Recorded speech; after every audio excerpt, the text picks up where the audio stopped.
Choisis la vie.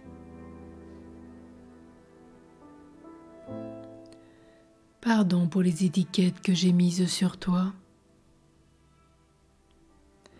Je te demande pardon pour mon esprit trop critique, malveillant, qui parle mal, qui dit mal, qui pense mal. Je n'avais pas vu toute la souffrance qu'il y avait derrière ce jugement que j'ai porté sur toi. Et peut-être cela a été jusqu'à la médisance, la calomnie, ou voir des paroles que je ne pensais pas malveillantes, mais qui t'ont profondément blessé. Oui, car je n'avais pas vu toute la souffrance qu'il y avait derrière. Depuis, j'ai compris à quel point j'avais pu te faire souffrir, parfois avec de simples mots.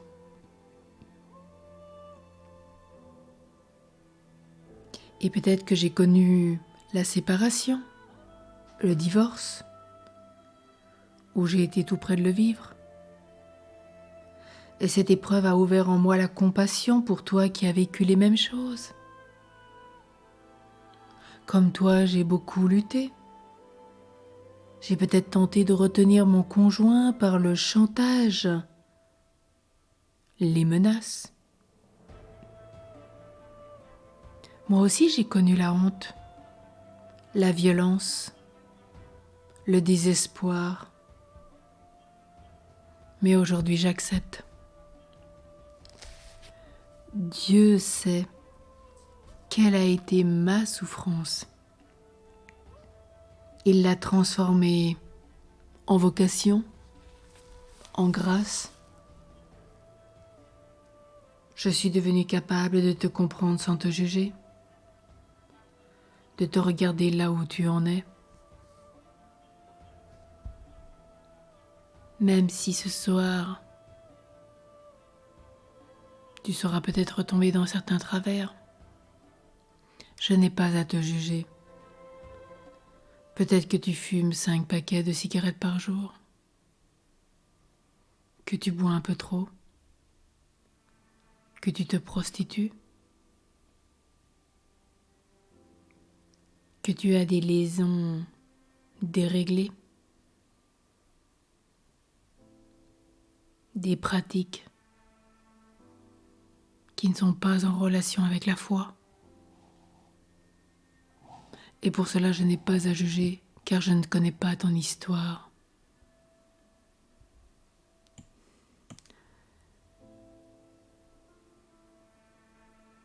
Alors aujourd'hui, je me débarrasse de mon regard critique, de mes paroles de jugement. Je ne regarde pas l'extérieur. Je ne suis pas un séparé ou un divorcé.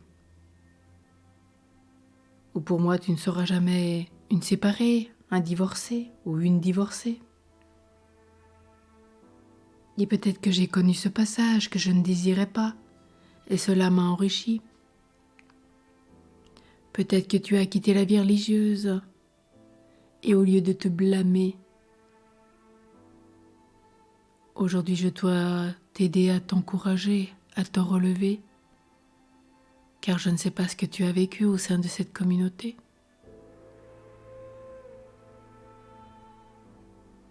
Et peut-être que tu te prostitues. Et là aussi, je n'ai pas à te juger.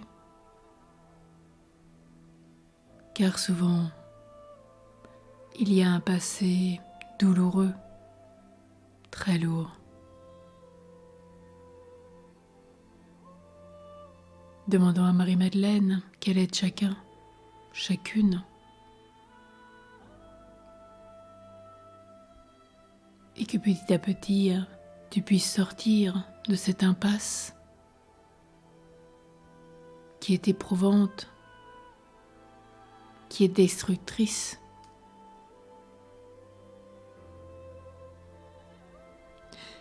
Et peut-être ce matin aussi, je prends la décision de te demander pardon de t'avoir traité de ou d'avoir dit de toi que tu étais un ou une. Je me suis rendu compte que je n'avais pas fait ce qu'il fallait, ou je n'ai fait que reproduire des comportements que l'on avait eus avec moi et qui m'avaient fait tant souffrir. Peut-être suis-je allée même jusqu'à la calomnie, la médisance, parce que je l'avais moi-même vécu. Oui, c'est aujourd'hui que je comprends la souffrance que je t'ai infligée. Cela me fait mal au cœur. Je ne parlerai plus ainsi de toi.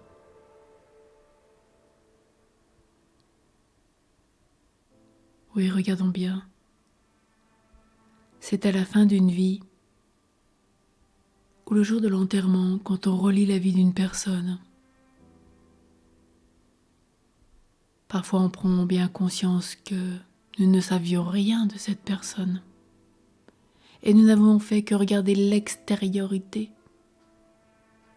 Et nous ne savions pas ce qu'elle avait vécu, depuis sa plus tendre enfance jusqu'au jour de son départ.